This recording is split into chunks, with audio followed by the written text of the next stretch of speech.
meditation, meditation, meditation, meditation.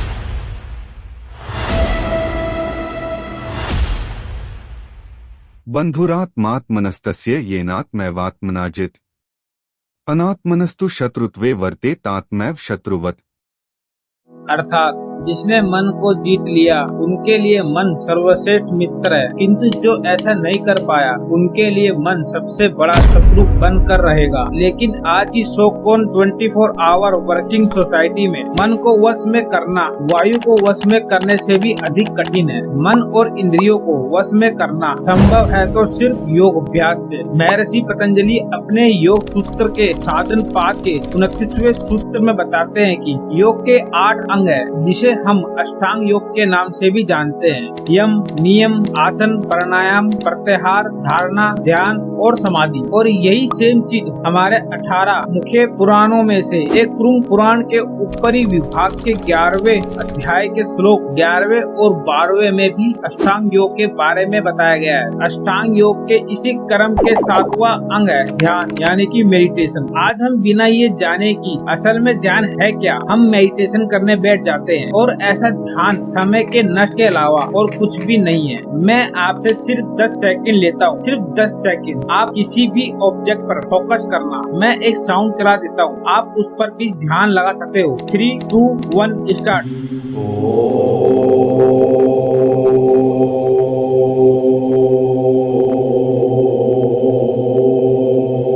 मैं आशा करता हूँ कि आप सभी किए होंगे। ध्यान सब ध्यानम से आता है और ध्यान सब का यूज हमारे वेदों में कई जगह किया गया है और इसको एक्सप्लेन हमारे कई पुराणों और उपनिषदों में किया गया है। यहाँ तक कि श्री भगवत गीता के कई अध्यायों में इसका वर्णन हुआ है। और तो और भगवत गीता में एक स्पेशल अध्याय भी है जिसे हम ध्यान योग के नाम से जानते हैं। इसके बाद महर्षि पतंजलि ने भी अपने योग सूत्र में ध्यान को विस्तार पूर्वक बताते हैं। ध्यान का अर्थ होता है चिंतन या फिर मनन करना। ध्यान एक साधन है जिसका उपयोग हम समाधि यानी कि सुपर कॉन्शियस और आत्मज्ञान तक जा सकते हैं। महर्षि पतंजलि कहते हैं कि धारणा में किसी एक ऑब्जेक्ट पर कॉन्सेंट्रेट करते हैं और जब हम स्थिर रहकर उसी ऑब्जेक्ट पर अपना कॉन्सेंट्रेशन कंटिन्यूसली बनाए रखते हैं तो उसे ध्यान कहते हैं। अकॉर्डिंग टू कुरुंग पुराण 12 प्राणायाम एक धारणा बनती है, 12 धारणाओं के मेल से एक ध्यान बनता है और 12 ध्यानों के मेल से समाधि बनते हैं। तो क्या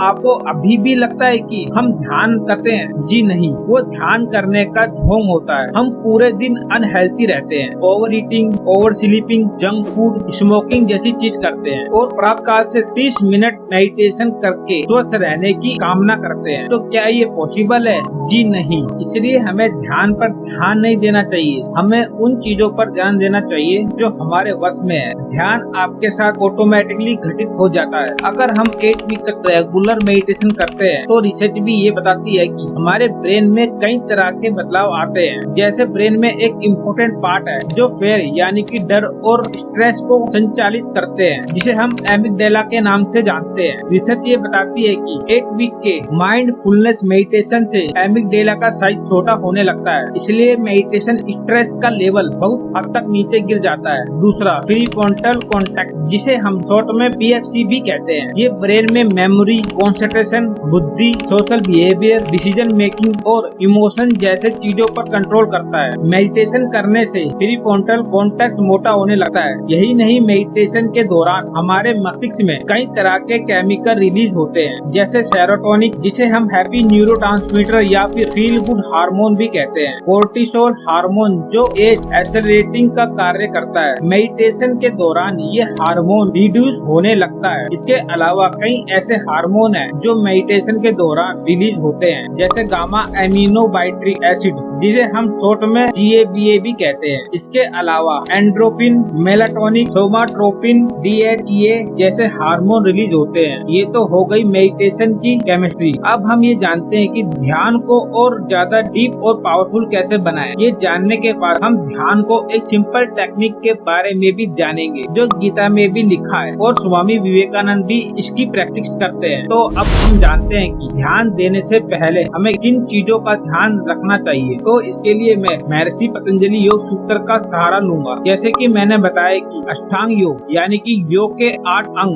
यम, नियम, आसन, प्राणायाम, प्रत्याहार, धारणा, ध्यान और समाधि, ये अष्टांग योग एक सीढ़ी की तरह है। यदि एक एक करके सीढ़ी चढ़ते जाएंगे तो हमें योग से अनेक लाभ प्राप्त होंगे। जैसे यम, हम अपने एक्सटर्नल डिसिप्लिन का सुधार करते हैं। नियम से मतलब इंटरनल डिसिप्लिन का सुधार करते हैं।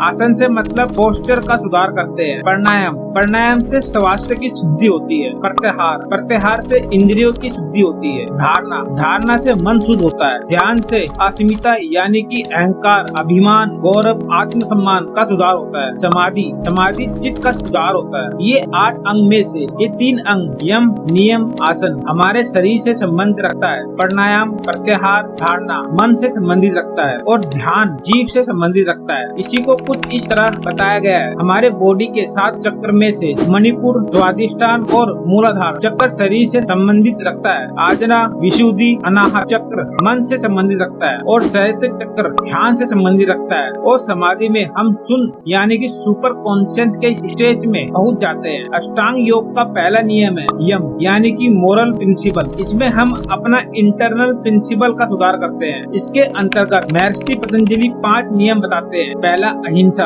किसी से भी अहिंसा नहीं करनी चाहिए। दूसरा, सत्य, हमें हमेशा सत्य बोलना चाहिए। तीसरा, असत्य यानी कि चोर प्रवृत्ति का न होना। चौथा, सेलिबेसी यानी कि ब्रह्मचारी, हमें हमेशा ब्रह्मचारी का पालन करना चाहिए। पांचवा, अपरिग्रह, हमें सिर्फ अपनी जरूरत के हिसाब से चीजों का इस्तेमाल करना चाहिए। अधिक से अधिक चीजों को हासिल करने के मुंह से बचना चाहिए। दूसरा नियम यानी कि ऑब्जर्वेशन, इसके अंदर हम इंटरनल डिसिप्लिन का सुधार करते हैं। इसमें भी महर्षि पतंजलि जी 5 नियम बताते हैं। पहला, सोच यानी कि शरीर और मन की प्यूरिफिकेशन। दूसरा, संतोष यानी कि सेटिस्फेक्शन, हमें अपनी स्थिति में हमेशा सेटिस्फाई और खुश रहना चाहिए। तीसरा, तप यानी कि सेल्फ डिसिप्लिन, हमें हमेशा अपने आप को डिसिप्लिन में रखना चाहिए। चौथा, स्वाध्याय यानी कि सेल्फ स्टडी, हमें हमेशा आत्मचिंतन करते रहना चाहिए। पांचवा, ईश्वर प्रतिदान, ईश्वर के प्रति पूर्ण समर्पण और श्रद्धा होनी चाहिए। तीसरा नियम है आसन यानी कि पोस्चर। महर्षि पतंजलि जी 46वें सूत्र में कहते हैं स्थिर मुखासन यानी कि स्थिर और सुखपूर्वक बैठ पाए, वही है आसन। क्या आपको पता है कि हम जब भी मेडिटेशन करने बैठते हैं तो हम मूर्ति की तरह क्यों बैठते हैं? हम अपने शरीर को हिलडुल क्यों नहीं करते? हम सीधे चुपचाप क्यों बैठते हैं? क्योंकि हम अपनी बॉडी को जितना ज्यादा हलचल में रखते हैं हमारे माइंड में उतने ही ज्यादा थॉट आने लगते हैं। इन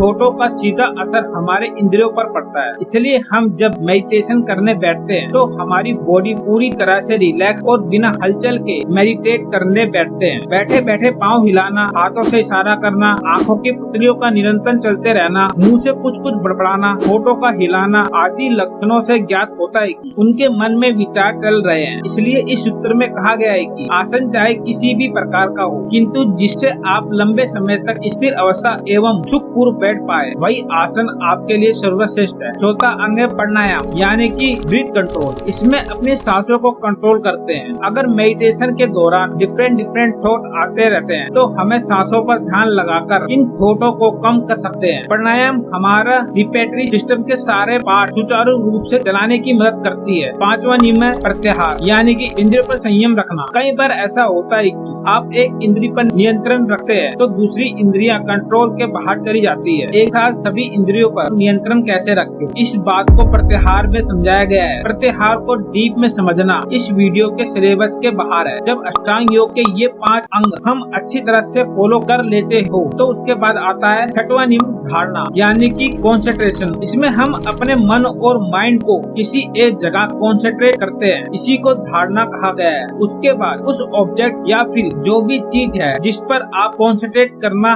स्टार्ट किए उस पर अपना कंटिन्यूअसली कंसंट्रेट बनाए रखने को ध्यान कहा गया है। और यही अष्टांग योग का 7वां नियम है। जब हम ध्यान में पूरी तरह खो जाते हैं और जब आपका ध्यान बार बार लगने लगता है तब एक वक्त ऐसा आता है कि ध्यान की स्थिति टूटती नहीं और इस अवस्था में हम समाधि में चले जाते हैं। ये थे पतंजलि के अष्टांग योग। जितना हो सके उतना शॉर्ट में बताने की कोशिश करी। ये योग प्रैक्टिस सभी के लिए नहीं है। अगर आप इस पर कंप्लीट वीडियो चाहते चाहते हो तो आप मुझे नीचे कमेंट में बताना, इसके ऊपर कंप्लीट वीडियो बना दूंगा। अभी हम कुछ प्रैक्टिकल टिप के बारे में बात करते हैं जिसकी मदद से हम मेडिटेशन कर पाए। तो हम मेडिटेशन किसी एक्सटर्नल या फिर इंटरनल ऑब्जेक्ट पर कर सकते हैं। इंटरनल मेडिटेशन जैसे हम अपनी सांसों पर ध्यान लगा सकते हैं, हमारी थर्ड आई की जगह पर ध्यान लगा सकते हैं। और एक्सटर्नल मेडिटेशन में हम किसी भी भारी ऑब्जेक्ट पर अपना ध्यान लगा सकते हैं। अकॉर्डिंग टू भगवत गीता, हमें ध्यान शुरू करने से पहले हमें ध्यान के लिए तैयार होना चाहिए। अब मैं आपको ध्यान करने का स्टेप बाय स्टेप प्रोसेस बताता हूँ जो भगवत गीता में भी लिखा है। भगवत गीता चैप्टर 6 ध्यान योग के श्लोक 11वें और 12वें श्लोक में श्री कृष्ण बताते हैं कि योग अभ्यास के लिए हमें किसी शांत और पवित्र जगह में योग करना चाहिए। हमारा आसन ना तो बहुत ज्यादा ऊंचा हो और ना ही बहुत ज्यादा नीचा, हमें अपने कंफर्ट के हिसाब से आसन होना चाहिए। इसके बाद आराम से बैठ जाए और अपने मन, इंद्रियों तथा कर्मों को वश में करते हुए तथा मन को एक बिंदु पर स्थिर करके योग अभ्यास करे। योग अभ्यास करने वाले को चाहिए कि वो अपना शरीर, गर्दन